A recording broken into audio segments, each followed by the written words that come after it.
इस video clip में 3 video add किया गया है और इसमें डबल गाना ऐड किया है।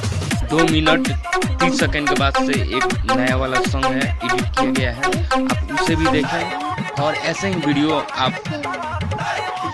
ऐसे ही वीडियो देखने के लिए हमारे चैनल को सब्सक्राइब कर ले और ऐसे ही वीडियो हम लोग डालते रहते हैं। Please subscribe my channel. Ramjeet Babu hijack, मस्तनबा बाजार।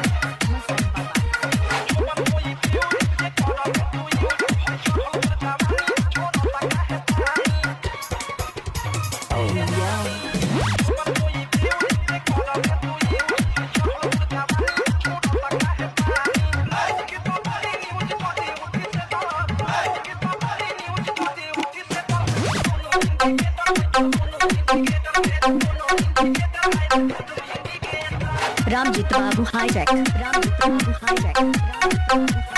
मस्तनबा बाजार।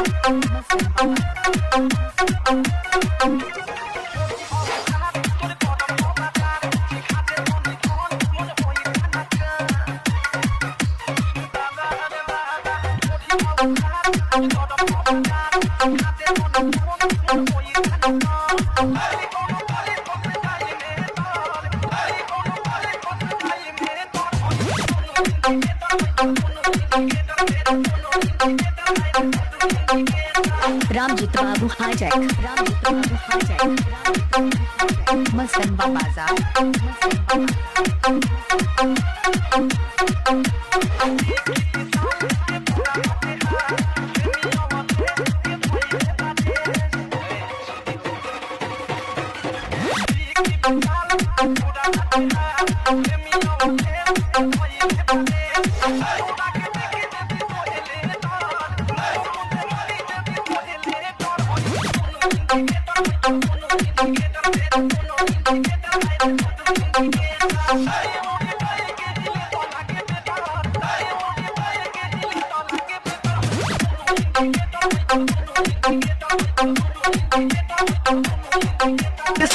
तो सच्चा हूँ मैं लागेलू हीरोइन जैसन, हम करी तो से प्यार तुझे करेलू इनकार काहे बतिया न मानेलू तू लड़की।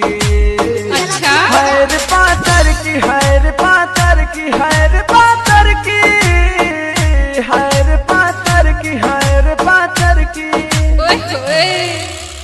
I love you। Music director please राजा। चल बेटा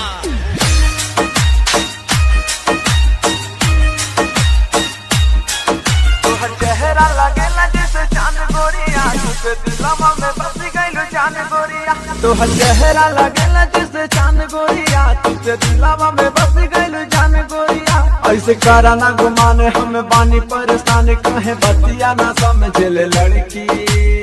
अच्छा है रे पातर की, है रे पातर की, है रे पातर की, है रे पातर की, है रे पातर की, है रे पातर की। Present by Ayush music studio Campierganj. आप सुन रहे हैं राहुल बवाली की आवाज में। नींद रतिया में आवे नहीं हमरा के, जब देखले बानी रानी तोहरा के। नींद रतिया में आवे नहीं हमरा के, जब देखले बानी रानी तोहरा के। बानी हमहु बेचैन जब लड़ तोहर नैन, दिल हमरो तोहर लिए धड़की। है रे पातर की, है रे पातर की, है रे पातर की, है रे पातर की, है रे पातर की, है रे पातर की। Music director please Raja.